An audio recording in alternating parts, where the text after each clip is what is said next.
A kú déédé àsìkò yìí. Kókó inú ìwé ìròyìn la mú wá fún yín láti inú àwọn ìwé ìròyìn ilé wa. Orúkọ tèmi ni Ọmọgbémisọ́lá ọmọ Alọ́gọ̀madẹ̀. Bí ọmọ orílẹ̀-èdè ṣe ń kojú ìṣòro àìrí epo rà, ó lé ní ẹgbẹ̀rún 9 alágbàtà epo tí yóò pàdánù ìwé-ẹ̀rí wọn.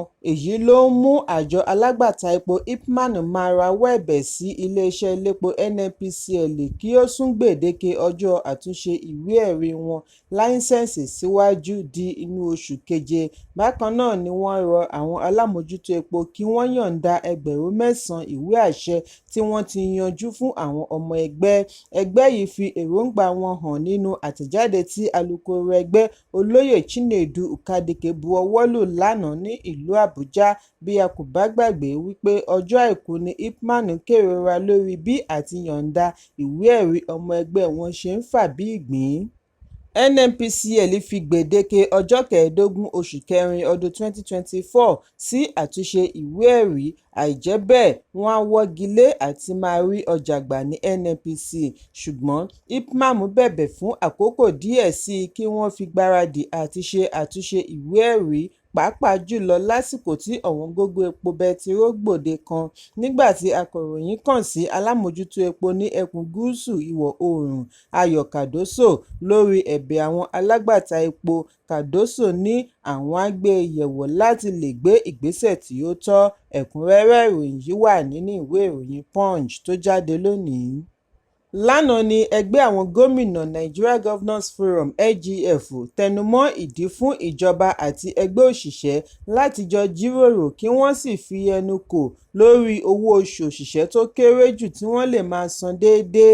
NGF sọ ọ̀rọ̀ wọ̀nyí nínú àtẹ̀jáde tí wọ́n fi ránṣẹ́ lẹ́yìn ìpàdé orí ẹ̀rọ ayélujára tí alága tí í ṣe gómìnà ìpínlẹ̀ Kwara Abdulrahman Abdulrazak bu ọwọ́ lù. Níbẹ̀ ni wọ́n ti fi dá ẹgbẹ́ òṣìṣẹ́ lójú wípé àwọn gómìnà ní ojúṣe láti san àlékún owó fún àwọn òṣìṣẹ́. Nígbà tí wọ́n ń fèsì, àjọ òṣìṣẹ́ NLC àti àjọ olókoòwò TUC ṣe ìkìlọ̀ fún àwọn gómìnà ìpínlẹ̀ wípé wọn kò gbọdọ̀ má mú àdéhùn ṣẹ lẹ́yìn tí wọ́n bá ti jọ pinnu lórí iye tí wọ́n máa san. Ẹ̀kúnrẹ́rẹ́ ìròyìn wà nínú ìwé ìròyìn Punch tó jáde lónìí. Wàhálà tuntun mìíràn tún ti bẹ́ sílẹ̀ láàrin gómìnà àná fún ìpínlẹ̀ Ọ̀yọ́ àti àwọn afọbajẹ ní èyí tí ó lè yọrí sí ìdáwọ́kọ̀ fún ìyànsípò Balógun ilẹ̀ Ìbàdàn Owólabí Akínlóye Ọlákùlẹ́hìn gẹ́gẹ́ bí Olúbàdàn 43. Bí a kò bá gbàgbé wípé àpèrè Olúbàdàn ṣòfò lẹ́yìn ìpapòdà Olúbàdàn 42 Ọba Moshood Ọlálékan Balógun tí ó wàjà ní Ọjọ́bọ̀ ọjọ́ 14 oṣù kẹta ọdún 2024. Lẹ́yìn èyí ni àwọn ìgbìmọ̀ Olúbàdàn yan Ọlákùlẹ́hìn níbi ìpàdé tí Ọ̀tún Olúbàdàn ilẹ̀ Ìbàdàn Olóyè Àgbà Rasheed Adéwọ̀lú Ládọjà darí ní ọjọ́ Ẹtì ọjọ́ 12 oṣù kẹrin ọdún 2024. Ṣùgbọ́n ní báyìí ni ó ń jọ bí ẹni wípé ìyànsípò ọba Ọlákùlẹ́hìn lè má yá kíákíá gẹ́gẹ́ bí wọ́n ti rò. Ìwádìí jẹ́ kó di mímọ̀ wípé Ládọjà ti fi ìgbáradì rẹ̀ hàn láti jọ̀wọ́ ẹ̀sùn tí ó pè tako àwọn ìgbìmọ̀ Olúbàdàn pẹ̀lú àdéhùn wípé ẹgbẹ́ méjèèjì yóò pa ohùn pọ̀. Ládọjà sọ èyí nígbà tí ó gba àlejò mọ́gàjí ilẹ̀ Ìbàdàn tí Olóyè Ashimiu Àríọrí darí ní ilé rẹ̀ ní Bódìjà. Ó ní òun gbọ́ wípé ìgbìmọ̀ ti ń bu ọwọ́ lu ìwé, bí gbogbo wọn bá ti bu ọwọ́ lù ú tán, òun náà á bu ọwọ́ lù ú kí àwọn tó jọ̀wọ́ ẹ̀sùn tí ó wà ní ilé ẹjọ́. Ṣùgbọ́n a gbọ́ wípé lára àwọn ìgbìmọ̀ Olúbàdàn kan sọ wípé kò sí ìdí láti bu ọwọ́ lu ìwé níwọ̀nba ìgbà tí àwọn bá ti tẹ̀lé òfin ọdún 1957.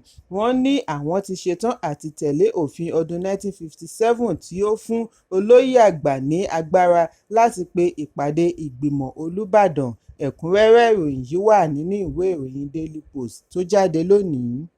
olùdíje du ipò gómìnà lábẹ́ ẹgbẹ́ òṣèlú All Progressives Congress (APC) ní ìpínlẹ̀ Edo sínátọ̀ Monday Okpebholo ti ń béèrè fún ìṣirò lórí bílíọ̀nù 5 náírà tí ìjọba àpapọ̀ buwọ́ lù gẹ́gẹ́ bí ohun amáyédẹrùn láti fi gbógun ti ìṣòro ọrọ̀ ajé fún àwọn òṣìṣẹ́ ìjọba.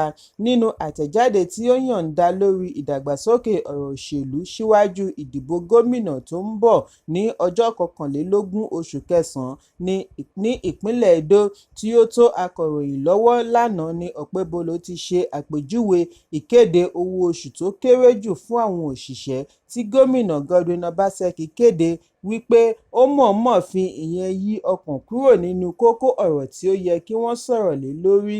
Àtẹ̀jáde náà ṣe ìrántí bí Ààrẹ Bọ́lá Tinubu ṣe buwọ́ lu ìyọ̀ǹda bílíọ̀nù 5 náírà fún ìpínlẹ̀ kọ̀ọ̀kan nínú ọdún 2023 láti fi ra oúnjẹ pín fún àwọn tó kù díẹ̀ káàtó fún, kí wọ́n sì san iye owó tí wọ́n yà sọ́tọ̀ fún àwọn òṣìṣẹ́ ìjọba fún oṣù 6.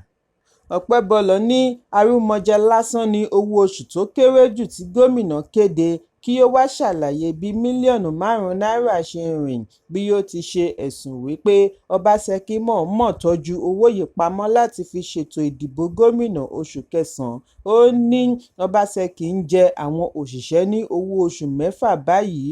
Okpebholo ṣàlàyé wípé gẹ́gẹ́ bí àwọn ìpínlẹ̀ yòókù, ìpínlẹ̀ Edo náà gba bílíọ̀nù 5 owó tí ìjọba àpapọ̀ pín láti fi bu òróró ìtura sí ìṣòro tí àyọkúrò ìrànwọ́ epo dá sílẹ̀. Ní agbègbè ilé ìjọba ìlú Àbújá, àwọn òṣìṣẹ́ gba àlékún owó oṣù 35,000 naira fún oṣù 6. Bákan náà lọ́mọṣọ́rí ní ìpínlẹ̀ mìíràn pẹ̀lú pínpín oúnjẹ, ṣùgbọ́n gómìnà Obaseki ṣẹnu múrẹ́. Ẹ̀kúnrẹ́rẹ́ ìròyìn yìí wà nínú ìwé ìròyìn Daily Post tó jáde lónìí. Àjọ ààbò ara ẹni láàbò ìlú ní orílẹ̀-èdè Brazil ti sọ wípé iye ènìyàn tí ó ti di olóògbé látàrí àrọ̀ọ̀rọ̀dá òjò ní ẹkùn gúúsù orílẹ̀-èdè Brazil ti wọ 29 nígbà tí àwọn 60 sì di àwátì. Síwájú àkókò yìí ni ìròyìn jábọ̀ ní Ọjọ́bọ̀ wípé iye òkú tí wọ́n ti ṣe àwárí láti ọjọ́ Ajé ti pé 10, lẹ́yìn èyí ni wọ́n tún ṣe àwárí sí i. Gẹ́gẹ́ bí àlàyé àwọn aláṣẹ ilẹ̀ Brazil, wọ́n ti kéde ìlú òfararọ (state of emergency) láti lè túbọ̀ tẹramọ́ wíwá ọ̀pọ̀lọpọ̀ tí wọ́n ṣe àfisùn wípé wọ́n ń wá. Àwọn ológun náà darapọ̀ mọ́ àjọ alámòjútó ìṣẹ̀lẹ̀ pàjáwìrì láti ṣe àgbàkalẹ̀ àwọn ẹbí tí wọ́n há sí orí àjà ilé nígbà tí ẹ̀kún omi bo inú ilé. Gómìnà Eduardo sọ wípé Rio Grande do Sul ń kojú ìpèníjà tí ó ní agbára jùlọ nínú ìtàn. Àwọn sì mọ̀ wípé iye àwọn tí ó ti di olóògbé yóò pọ̀ jù báyìí lọ.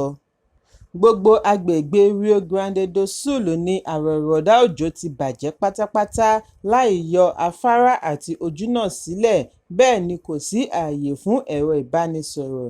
Ìjọba àpapọ̀ ti ṣètò ààyè fún ọkọ̀ òfurufú 12, ọkọ̀ ìrìnnà 55 àti ọkọ̀ ojú omi 12, pẹ̀lú 626 òṣìṣẹ́ ológun láti bá wọn bójútó ọ̀nà, pín oúnjẹ, omi àti ibùsùn pẹ̀lú àtíbàbà.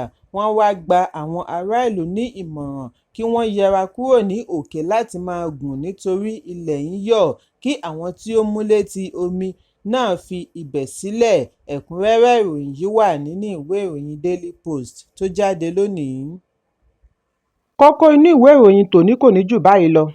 Ẹ pàdé mi lọ́la fún àkọ́tun ìròyìn.